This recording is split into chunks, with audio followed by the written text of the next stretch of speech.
Today on Clubhouse Gas, we're joined by Coach Jimmy Fields from Whitefield Academy in Atlanta, Georgia, to talk about one of the biggest challenges for any head coach, but especially for you guys coaching your 8, 9, 10, 11, 12-year-old teams. You only get a small amount of time each week to prepare your team for Saturday's game, and a lot of you only get maybe 2 weeks to prepare for your first game.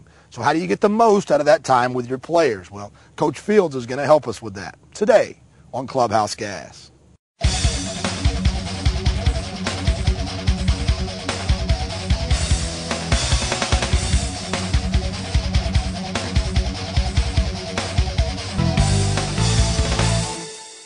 Coach, thank you so much for joining us. We really appreciate it. Thank you. Thank you for having me.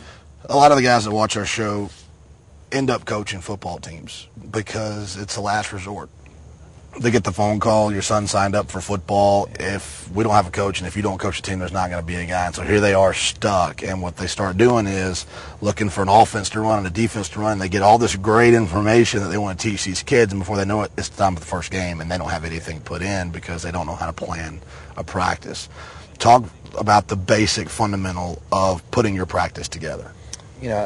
First of all, putting a practice together, you want things to flow at practice. You want things that are applicable that will, relate to a game situation, especially with younger kids. And we even find it with our middle school kids that, in particular, the more scrimmage time they get, they need to actually play. The older they get, obviously, you put them in different types of scrimmage situations. Right. But whether they're little league or middle school or varsity, having fundamental drills, blocking and tackling, even stance, we still work on that at the varsity level, proper stance, proper footwork, things like that is very important to include. As far as how do you manage that, how do you get it all in? I think most coaches, places I've been working as an assistant and now as a head coach the last 8 or 9 years, you sit down with your staff, you make sure, used to had chalkboard, now it's a grease board. And you kind of brainstorm and you put everything up there on that grease board. Man, we want to do this. We want to do this. And, you have your offensive line coach talking, well, man, I got to hit the sled or I got to get this done. You have your linebacker coach talking about I got to tackle, I got to do this. And you put things up there, whether it be fundamental drills, group type, scrimmage type situations. And then you say, okay, guys, we got 2 hours to get this in.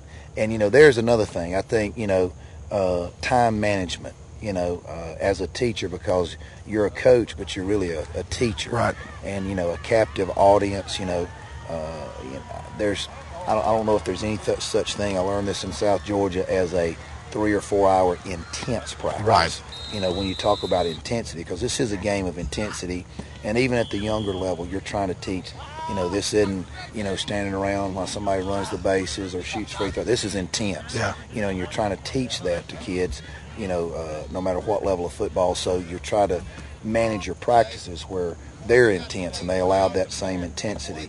Like I heard a coach say one time, we're going to have a good 2 hour intense practice. It may take us 4 hours, and that's what you want to avoid. Right. So basically just chipping away at JC and just say, okay, this is what we're going to get done today. And, and sticking with the not the game plan, but the practice plan. Right. How much, as a head coach, does delegation come into being able to get more done? I know Bobby Bowden's famous for putting a good coaching staff in place and then letting them coach while he manages. You seem to have done a lot of that. However, we see you when it's time for sprints or conditioning, point at your conditioning guy, say, okay, coach, you got him. But also we see you down there with your nose in the middle of the defensive line and the linebackers game planning for you. How do you manage that particular aspect? Well, we're very fortunate here to have an excellent coaching staff in place when I got here, almost 2 years ago.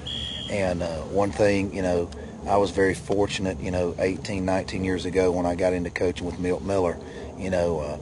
He did an excellent job of letting his guys coach, letting those assistants coach. And that's one thing I've tried to model after him. The Lord blesses you with good guys that can Right. go coach them. You need to let them coach.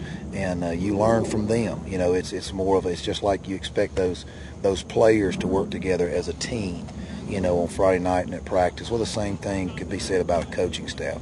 So you're right. No matter what level, I don't, one guy trying to do it all whether he thinks he can or thinks Right. he can't, whatever. That's just not practical. You got to have guys around you that you can work with, that you can delegate those responsibilities to and work together. Got here today and was handed these two pieces of paper. So I've got 320 team meetings, captains for the week, Hammer Award, then 340 varsity film, 410 varsity weight room, 440 varsity film, 5 o'clock county fair, which was the conditioning, which was fun. Then there's a break, then team offense, team defense, and conditioning. And then we take it a step further, and we've even got a list of what we're going to do in the county fair. Is there such a thing as being too organized, or can you never be too organized? Well, I think when you get on the field, it's just like on Friday night. You need to have a plan. You organize, you meet, you put things and ideas up on that grease board, just like Coach Davis did and like Coach Miller did. But when you get out on the field, that's a piece of paper. That and $4 gets you a gallon of gas. You got to put that plan into practice, and whether it's weather, whether it's a unforeseen injury or something happened, you got to go with the flow sometimes. Sometimes the drill runs a little longer. Like we say here, you got to follow the lead of the Spirit. If something's good, if we're hitting and they're getting after it, we might stay in the drill just a little longer, and we'll make adjustments along the way. But I think, you go back, your objective is, man, when we have these kids out here, we want to have an intense 2-hour practice. Sure, we've got to prepare and we've got to show them, the looks of the opponent and how we feel like to put them in the best position to play the opponent. But if we haven't prepared them intensity-wise, the 2 or 3 days we're out here with them Monday through Wednesday, then they're not prepared. Right. Intensity, they've got a lot of knowledge, but they're not, they haven't had very intense practice. And I think that could be said, even at the middle school level, at the little league level, you want those kids to understand, yeah, it is about proper stance, proper blocking techniques, but man, it's about emotion and being intense. I think that has to be a key integral part of your practice. Well, Coach, thank you so much. That's some great information. Hopefully this is something that you can use. If not, it's my fault, not his, because he's the man. We'll see you right back here next time for another great edition of Clubhouse Gas.